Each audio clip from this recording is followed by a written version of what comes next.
August 28, 1963. 250,000 Americans, black and white, young and old, descend on the nation's capital in a show of solidarity. It was called the March on Washington for Jobs and Freedom, but it will be remembered as a turning point in the fight for civil rights.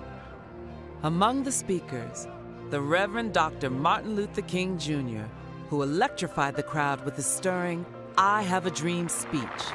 So even though we face the difficulties of today and tomorrow, I still have a dream.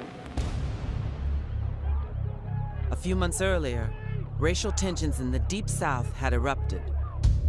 News reports carried brutal images of fire hoses blasting at the backs of school children.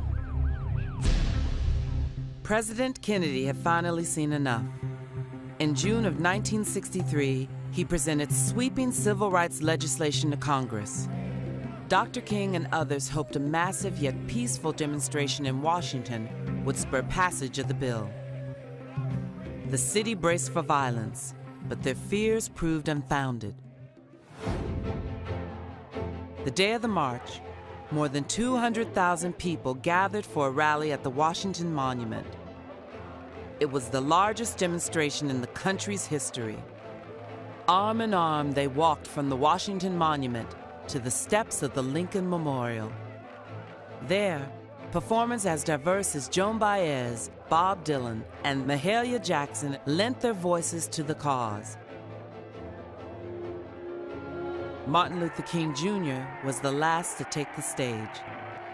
He began with a reference to Abraham Lincoln's Emancipation Proclamation, which freed the slaves a century earlier. But 100 years later, the Negro still is not free. Partway through, King put aside his prepared text and shared with the protesters his dream of equal rights for all. Let freedom ring, and when this happens, when we allow freedom ring, when we let it ring from every village and every hamlet, from every state and every city, we will be able to speed up that day when all of God's children, black men and white men, Jews and Gentiles, Protestants and Catholics, will be able to join hands and sing in the words of the old Negro spiritual, free at last, thank God Almighty, we are